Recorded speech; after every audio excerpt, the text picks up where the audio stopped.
छोड़कर तरु की मृदु छाया और तोड़कर प्रकृति से माया, बाले चिर तेरे प्रेम जाल में कैसे उलझा दूं मैं लोचन। जी हाँ दर्शकों, सुमित्रा नंदन पंत की ये पंक्तियाँ जो प्रकृति चित्रण से संबंधित है, हिमाचल के लिए अक्षर चरितार्थ होती है। यानी हिमाचल एक ऐसा पहाड़ी राज्य है जहाँ पर बाग हैं, बगीचे हैं, खेत है, खलियान है, हरियाली है, और यहाँ की प्राकृतिक सुंदरता को देखते ही अनायास ही किसी का मन भी यहाँ रम जाता है। जी हाँ दर्शकों, आज जो विषय है वो भी लगभग इससे संबंधित ही है। यानी प्रदेश में हरियाली हरियाली, पौधोत्पादन, बाग बगीचे कैसे आजीविका के साथ जुड़ेंगे और कैसे आजीविका एक मिशन के तौर पे इनसे जुड़ेंगे, ये आज कार्यक्रम का विषय है। मैं हूं डॉक्टर जगजीवन शर्मा और मेरे साथ मेरी सहयोगी दीक्षा।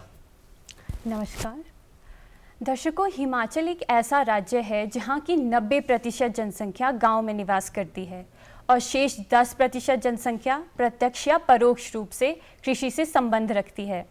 ऐसे में कृषि का महत्व हिमाचल के लिए बहुत बढ़ जाता है। इसी संदर्भ में डीडी हिमाचल की एक पहल है जिसमें कृषि दर्शन के माध्यम से कृषकों के मुद्दों को उठाया जाता है और कृषकों के मुद्दों का समाधान हमारे विशेषज्ञों से लिया जाता है।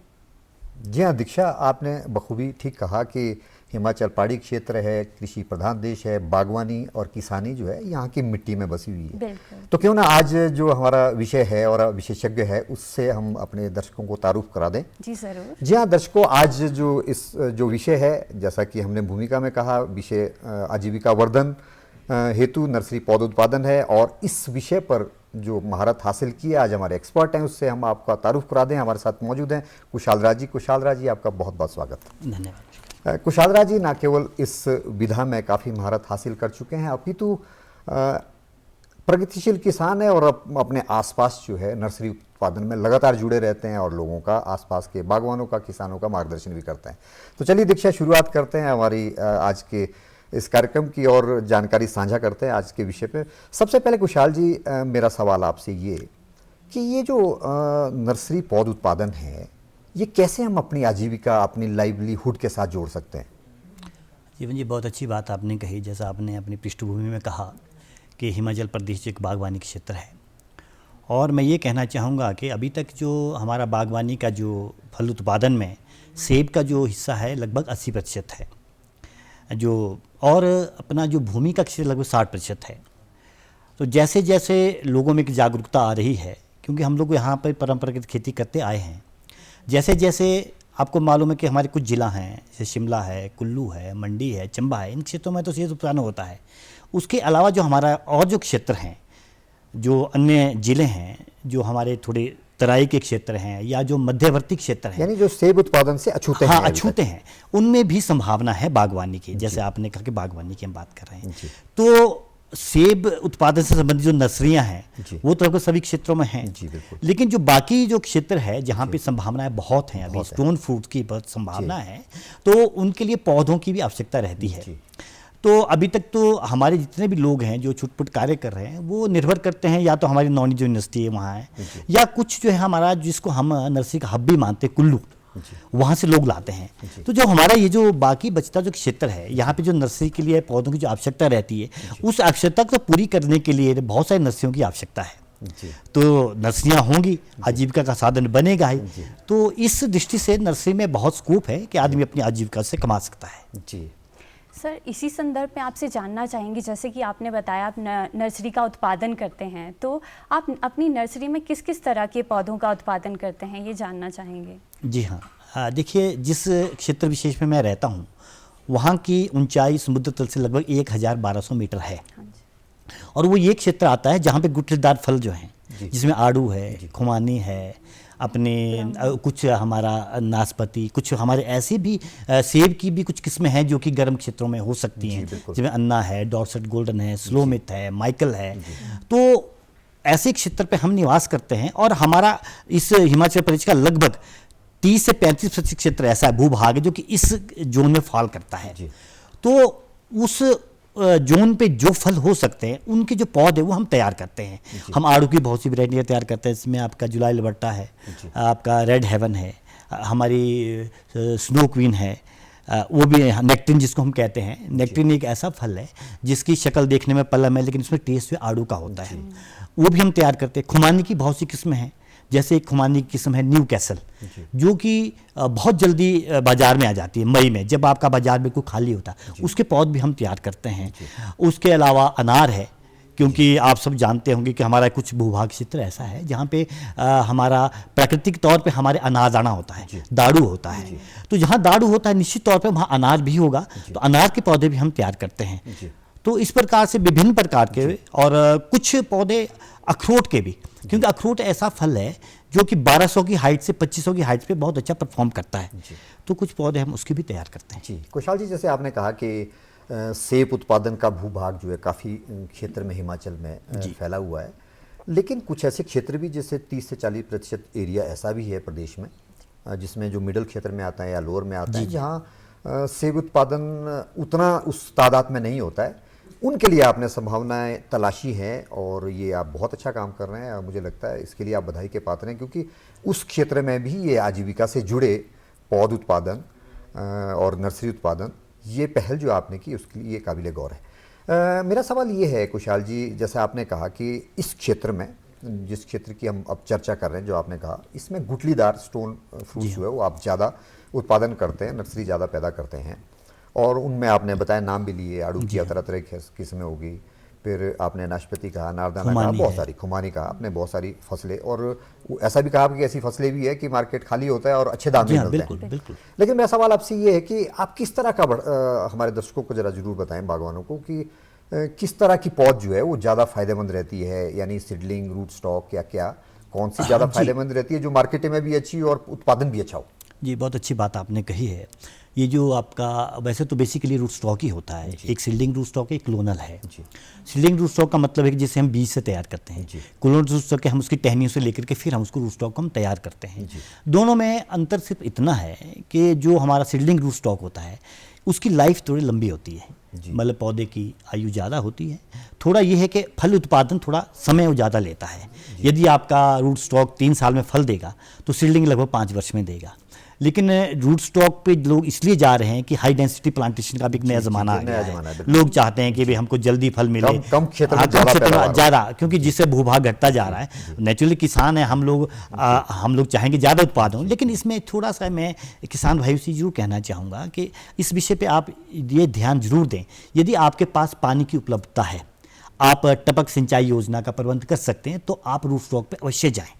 यदि आपके पास पानी की अधिकता नहीं है तो आप सीडलिंग पे काम करें। सीडलिंग पे पानी की आवश्यकता थोड़ी कम रहती है, तो प्राकृतिक तौर पे वो पौधे अच्छे चलते हैं। और ये दोनों में बेसिक अंतर रहता है, और कोई अंतर ज़्यादा नहीं है। और थोड़ा इसकी पौधों की दूरी का भी अंतर रहता है। सीडलिंग पे आपको 8 या 10 फुट की दूरी चाहिए होती है, लेकिन आप रूट स्टॉक पे आपको, जैसे आजकल हाई डेंसिटी प्लांटेशन पे आप तो 3 फुट पे भी आजकल हम परफॉर्म कर रहे हैं। लेकिन वो चीज़ें सेबों पे आती है या नाशपाती पे आती है। अगर हम गुठलीदार फलों की बात करें तो उस पर हम लोग प्रयास करें कि उसका जो डिस्टेंस है 8 या 10 फुट से कम हम ना रखें, और उस पर जो हम सीडलिंग पे जाएं तो अच्छा परफॉर्म करते हैं। जी, आपने बड़े सटीक तरीके से समझाया कुशाल जी, क्योंकि ये इससे आपका अनुभव झलकता है और आप काफ़ी अनुभवशील हैं। आपने कहा कि अगर सेब उत्पादन की बात हो, हाई डेंसिटी की बात हो, तब आप जरूर उस तरफ जाएं। जी। अन्यथा अगर आप रूट स्टॉक वगैरह पे जाएं, अगर आपने अन्य फलों पे, ये गुठलीदार फलों पे जाएं, गुठलीदार फलों पे जाना है, तो फिर आप थोड़ा डिस्टेंस भी रखें, और थोड़ा सा सब्र भी रखें कि जल्दी फसल 3 साल के बजाय 5 साल आ जाए, लेकिन आपको अच्छा रेवेन्यू जनरेट होगा, आपकी अच्छी आजीविका चलेगी। जी सर, तो इस बारे में मैं जानना चाहूँगी, जैसे आपने बताया कि सीडलिंग और रूट स्टॉक में डिफरेंस होता है, तो सर जो लोअर एरियाज़ है हमारे, जो मिडल एरियाज़ हैं, तो वहाँ के लिए किस प्रकार की नर्सरी ज़्यादा फ़ायदेमंद रहती है और ज़्यादा उत्पादकता उनकी रहती है? क्योंकि अपर एरियाज़ में तो हम देखते हैं कि डिफरेंट टाइप की हमारे पास अब टेक्नोलॉजीज़ भी हैं, टेक्निक्स भी हैं और प्लांटेशंस भी हैं, लेकिन लोअर एरियाज़ के लिए हमारे पास किस तरह की जो है वो नर्सरी की संभावनाएँ हैं?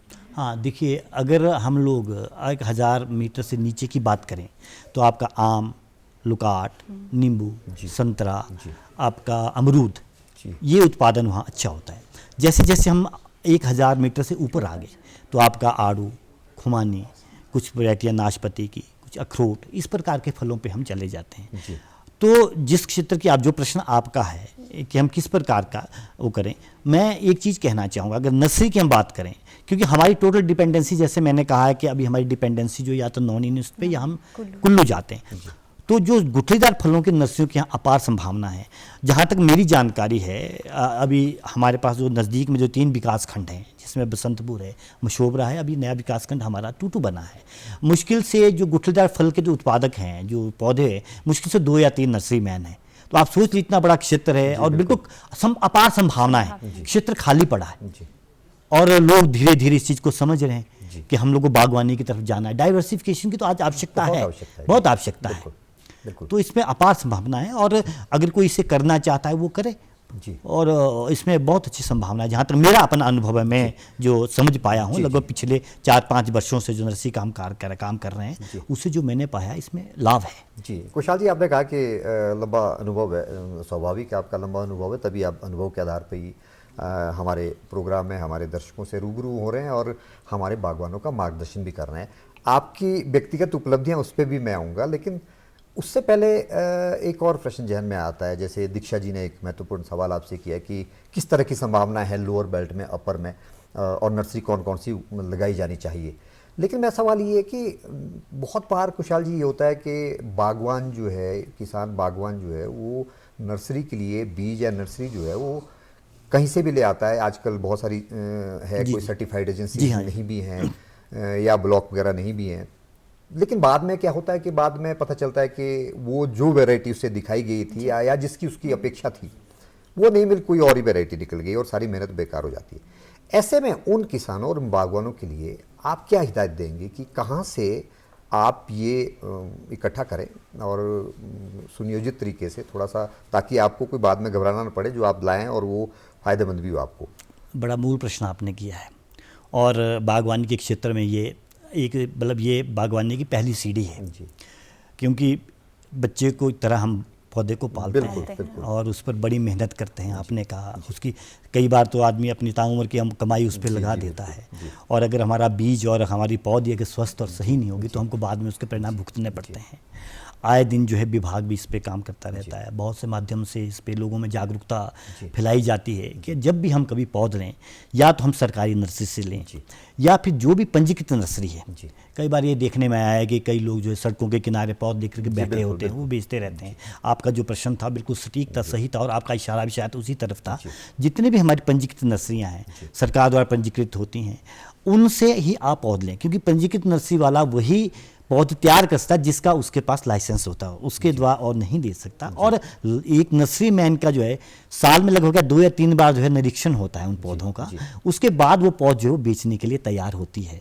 तो मैं किसान भाइयों से ये बिल्कुल विनम्र आग्रह करना चाहूँगा कि आप अपने, जब आप ये मेहनत कर रहे हैं, अपने आजीविका के साधन से बना रहे हैं, तो आप जो पौध जो है या तो पंजीकृत नर्सरी से लें या फिर हमारे जो हॉर्टिकल्चर डेवलपमेंट जो ऑफिसर्स हैं हमारे, उनसे आप संपर्क करके वो जहाँ से आपको उपलब्ध कराते हैं वहाँ से आप पौध लें, अन्यथा आप पौध मत लें। भले ही आप सब्र कर लें, आपको 1 साल नहीं मिला, आप दूसरी साल लगाएं, लेकिन कम से कम आपका जो है सारी उम्र के जो है ना ये वो आपको कहीं भुगतना ना पड़े परिणाम, उसमें आप सजग जरूर रहें। ये मेरा निवेदन है। आपका निवेदन और सुझाव ये बहुत महत्वपूर्ण है कि कहीं से भी आप गाहे बगाहे जल्दबाजी में अपना पौध ना उठा लें। सर्टिफाइड एजेंसी से लें या आप ब्लॉक से लें या विभाग के किसी भी कार्यालय से संपर्क करके वहाँ से लें जी। तो दीक्षा, ये तो बात हुई जो हमने कुशाल जी से जाना कि कैसे जो है वो नर्सरी उत्पादन किया जाए, किन किन क्षेत्रों में बागवानों के लिए जो है वो फ़ायदेमंद है, कौन कौन सी फसल। तो क्यों ना अब जो इनकी व्यक्तिगत उपलब्धियां हैं या जो अपने आसपास क्षेत्र में जो ये उगाते हैं, करते हैं, उनके बारे में भी जानकारी ले ली जाए। जी सर, उससे पहले सर मैं आपसे ये जानना चाहूँगी, जैसे आपने कहा कि किसान ने पौध मंगवा ली है, अब जो उसने पौध लगानी है वो उसने मंगवा ली है, लेकिन भूमि का चयन कैसे किया जाए, क्योंकि भूमि का बहुत महत्व रहता है किसी भी पौध को उगाने के लिए। तो भूमि कैसी होनी चाहिए, कैसी उर्वरकता होनी चाहिए, उसकी सॉइल टेस्टिंग होनी चाहिए या नहीं होनी चाहिए, और कैसी, ये सब चीज़ें आपसे जानना बड़ा अहम प्रश्न आपने किया है जी। पहली बात तो ये है कि भूमि की जो हमारी जो मिट्टी है उसकी टेस्टिंग बहुत आवश्यक है। जब भी हम कभी नया बगीचा लगाते हैं तो हम भूमि की जो है मिट्टी की टेस्टिंग जरूर करवाएं कि वो आपकी भूमि अम्लीय है, क्षारीय है क्योंकि उसका जो पीएच मान है उसकी एक ये यूनिट इकाई है, ये तय करती है जी। कि आपका अम्लीय है कि क्षारीय है। वो आप अवश्य करें और किन न्यूट्रिएंट्स की उस भूमि में कमी है, इस चीज़ का विशेषतर ध्यान रखें। दूसरी बात ये ध्यान रखें कि जहाँ जंगली जानवरों की आवाजाही कम हो।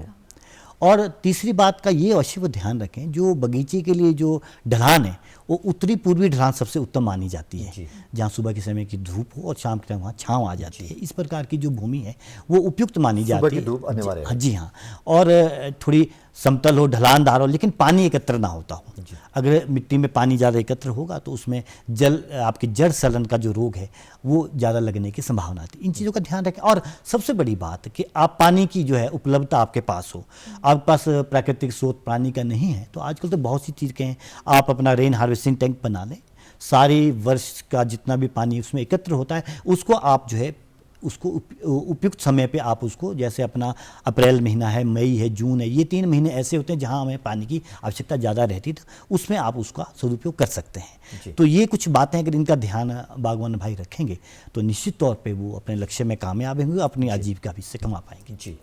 तो सर कई बार ऐसे होता है कि हमारी जो भूमि है वो उर्वरता नहीं दे पाती है, उसको उर्वरक बनाने के लिए हमें क्या क्या चीज़ों की आवश्यकता होती है, किस चीज़ का इस्तेमाल करके हम अपनी भूमि को फर्टाइल कर सकते हैं? जी हाँ, देखिए सबसे पहली तो बात यह है कि भूमि के लिए सबसे पहले तो हमारी जो गोबर की खाद है, गली सड़ी खाद है, सबसे उत्तम वो है, उसको हम अवश्य डालें। जो रिकमेंडेड जो ये है वो होता है कि 1 साल का जो पौधा, जब हम पौधा लगाते हैं तो 10 किलो गोबर की खाद जी उसमें हम जरूर डालें गड्ढे में।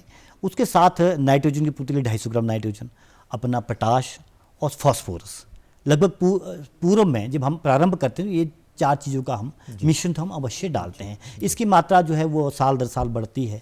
जैसे 1 साल के बाद 2 साल का पौधा हो गया तो वो 10 किलो से 15 किलो, 20 किलो, ऐसे इसकी मात्रा बढ़ती है। वो किसान भाई, हम कहते हैं कि ये किसान अपने आप में एक वैज्ञानिक है, वो काम करते करते सब सीख जाता है, एक बार वो प्रारंभ करे। लेकिन ये जो चीज़ें हैं, जैसे आपने उर्वरकता की बात की, उर्वरकता उसी से बढ़ेगी। आपको खेत में जो है ना, आपको जो है मैन्योर डालना पड़ेगा। हम गली सड़ी देसी खाद डालते हैं। और जब आप अपनी मिट्टी की जब आप जांच करवाएंगे तो हमारी जो जांच एजेंसी होती है, सोइल टेस्टिंग है, वो आपका अवश्य बताएंगे आपकी मिट्टी में इन चीज़ों की कमी है, वो उस अनुपात में आप वो चीज़ें उसमें डालें, आपकी मिट्टी की उर्वरता स्वतः ही बढ़ जाएगी। जी, यानी सॉइल टेस्टिंग, मिट्टी की जांच करना अनिवार्य है। बिल्कुल। और भूमि समतल कितनी है, ढलानदार कितनी है, वो देखना पहले अनिवार्य है। और उर्वरकता की जहाँ तक बात है, आपने कहा कि सीधे सीधे कि जब आप सॉइल टेस्टिंग कराएंगे तो स्वाभाविक तौर पर आपके मिट्टी में कौन कौन से न्यूट्रिएंट्स अवेलेबल है, किसकी कमी है, वो कैसे पूरी की जाए, वो भी आपको सलाह जो है, एक परामर्श जो है जरूर मिलेगा, जो भी आपकी सॉइल टेस्टिंग एजेंसी है, चाहे आपके ब्लॉक वगैरह के जो अधिकारी हैं उनसे। कुशाल जी, थोड़ा सा अपने बारे में भी बताएं, चूँकि काफ़ी अनुभव है, तभी आप हमारे स्टूडियो में भी आते रहते हैं और मार्गदर्शन करते हैं लोगों का। अपने क्षेत्र में किस तरह की खेती आप चलाते हैं और किस तरह का पौधारोपण करते हैं और आसपास के लोगों को कैसे मोटिवेट करते हैं? देखिए, बड़ी अहम बात आपने कही कि मुझे एक चाव था, मैं किन्हीं कारणों से लगभग पूरा काफ़ी क्षेत्र घूमा, हिमाचल का लगभग सारा क्षेत्र घूमा हूँ। जब मैं देखा करता था कि लोग बागवानी करें, हम लोग तो उसी कार्य में रह गए। मैं ये नहीं कहूँगा कि गेहूँ उत्पादन हमें नहीं करना चाहिए, लेकिन हमारी भूमि उसके लिए उपयुक्त नहीं है। जी बिल्कुल। तो हमको ये लगा कि हमें भी कुछ करना चाहिए। लगभग 2001 में मैंने कुछ पौधे लगाए। पौधे लगाने के पश्चात फिर मैं देखता था कि मुझे, या तो मैं नौनी जाता था या मैं कंडा घाट जाता था या कोटखा में कुफ्टू फार्म है, वहाँ से मैं पौधे लाता था। कभी बार पौधे मर जाया करते थे। तो अन्य जो हमारे आस पड़ोस के जो लोग थे उनसे मैं गुजारिश किया करता भी आप ये सब करें। शायद तो इस कारण से नहीं जा पाते, इतनी दूर जाना है, पैसा खर्चना है, आने जाने की समस्या रहती है। तो ये कार्य लगभग हमारा बागवानी का धीरे धीरे चलता रहा। कुछ विभाग के कुछ अधिकारी हैं, उनकी मदद से मैंने काम किया। मैंने एक बगीचा तैयार किया जिसमें आड़ू, खुमानी, पलम और अपना अखरोट, इस प्रकार के पौधे हमने तैयार किए हैं। उसके पश्चात हमारे कुछ एक मित्र थे जो उन्होंने बागवानी क्षेत्र में, उन्होंने कहा देखो आपने कुछ अच्छा बगीचा तैयार किया है, क्यों ना आप जो है यहाँ के लोगों को कुछ इस प्रकार के जागरूक करें और उनको भी कुछ पौध उत्पादन करके दें। तो कुछ उनका सहयोग, कुछ अपना मन की एक इच्छा थी और हमने नर्सरी का लाइसेंस लगभग 5 वर्ष पूर्व लिया और हमने फिर अपने पौधे तैयार करने शुरू किए। हमको लाभ ये हुआ कि जो जैसा आपने कहा था कि हमको पौधा कोई गलत ना मिल जाए, वास्तव में जब आपने किसी पेड़ में फ्रूट देखा तो आपको मालूम है कि ये इसका जब हम प्रोपगेशन करेंगे तो यही फल उस पर भी आएगा। तो हमारे पास अपना बगीचा था, जी। तो हमने रूट स्टॉक तैयार करके उसकी ग्राफ्टिंग के लिए अपने स्क्वाइन बर्ड, अपने स्टिक्स लेकर के फिर हमने पौधे तैयार करने के, वो टू क्वालिटी था। मैं आज भी किसानों को जो है ये कहना चाहूँगा कि हमारी नर्सरी में जो पौध मिलती है वो टू क्वालिटी होती है। उसका कारण ये है कि अपने बगीचे से हम लोग जो बर्ड स्टिक्स लेते हैं और उन पौधों को हम तैयार करते हैं और कोशिश करते हैं कि रोग मुक्त हो। तो इस प्रकार से ये हमारा रहा। लगभग 3-4 वर्षों से हम नर्सरी का काम कर रहे हैं और उसमें कुछ लोगों को रोजगार भी है। लगभग 4 या 5 महीने तक हमारे पास 5 से 6 लोग कार्य करते हैं और पूरा वर्ष जो एक माली तो काम करता है। तो इससे 2 फायदे हो गए कि हमको छोटी मोटी आय हो गई, साथ में हमारा जो अपना एक चाव था, शौक था, वो पूरा हो गया और कुछ हमारे भाइयों को जो है वो रोजगार मिल गया। और जो अगल बगल के जो क्षेत्र थे वो हमें देख करके, हमारा बगीचा देख करके हमसे पौध ले करके अब उन्होंने भी बगीचे लगाने शुरू हुए। तो मन में ये खुशी होती कि चलो कुछ लोग और भी हैं, वो भी अपने आजीविका जो है हमारे कारण कमा रहे हैं। यानी अपने ना केवल आपने अपनी आजीविका जो है वो सुनिश्चित की, इधर उधर से परामर्श लेके, विभाग से लेकर, या जो भी ऐसे क्षेत्र है जहाँ जो प्रगतिशील किसान पहले से ही आपकी तरह, उनसे परामर्श लेने के बाद जो है आपने कार्य शुरू किया, अपनी पौध तैयार की और आज जो है आप एक प्रेरणा स्रोत है इलाके में और लोगों को भी आप मोटिवेट करते हैं, उनको बताते हैं कि पौधारोपण कैसे किया जाए, कहाँ से लिया जाए। और आपने ये भी कहा कि आप जो नर्सरी लगाते हैं वहाँ से जो है किसान जो है वो बागवान जो है आपकी नर्सरी से भी ले जा सकते हैं। लेकिन कुशाल जी, जब कभी जैसे आपने कहा कि ज़्यादातर आप कोशिश करते हैं कि आपका के यहाँ जो नर्सरी में जो पौधा तैयार होता है वो रोग मुक्त हो, आप पूरा ये सुनिश्चित करते हैं। लेकिन फिर भी उन बागवानों के लिए, उन किसानों के लिए जो लाते हैं कहीं से भी नर्सरी और अच्छी लाते हैं, लेकिन फिर पता चलता है कि इसमें रोग है, तो उसके लिए आवश्यक आप क्या पग उठाते हैं? देखिए, जब भी किसान भाई कहीं से पौध ले जाता है, वैसे तो नर्सरी मैन ये करता है कि उसको वो पहले ही जो है किसी प्रकार से ट्रीट करके देता है जी। अन्यथा वो ये काम कर सकते हैं, जब भी कोई पौध लाते हैं तो बेबिस्टिन जो एक दवाई आती है जी, उसके घोल में 2 ग्राम प्रति लीटर के घोल में जो है आप उस पौधे की जड़ों को डिप कर दें। और क्या क्या सावधानियां जो है वो बरतने की आवश्यकता है मोटे मोटे तौर पर हमारे किसानों और बागवानों के लिए? मुख्य चीज़ें आपने बताई, लेकिन और क्या क्या सावधानियां बरतने की आवश्यकता है वो थोड़ा सा जरूर बताएं। हाँ जी, देखिए ऐसा है, कोई भी बागवान यदि चाहता है उसने बागवानी करनी है तो वैसे तो आपने कुल मिलाकर आपने कहा कि उसमें जो है वो रोग मुक्त हो, हाँ वो सब चीज़ें हैं और अच्छी नर्सरी से आए। कुशाल जी, प्रश्न और भी हैं, लेकिन आपने बहुत अच्छी जानकारी दी। मुझे लगता है दीक्षा, किसान और बागवान हमारे आज के कार्यक्रम से जरूर लाभान्वित हुए होंगे। बिल्कुल, बिल्कुल। तो हम क्यों ना धन्यवाद करें हमारे आज के जो हमारे एक्सपर्ट थे। तो कुशाल जी, आपका स्टूडियो में आने के लिए और इतनी महत्वपूर्ण जानकारी देने के लिए बहुत बहुत धन्यवाद। दर्शकों, आप इस कार्यक्रम से जरूर लाभान्वित होंगे। अगले अंक में एक नए विषय और विशेषज्ञों के साथ आपसे फिर भेंट होगी। तब तक अपना ख्याल रखिए और हम दोनों की दीजिए इजाज़त। नमस्कार।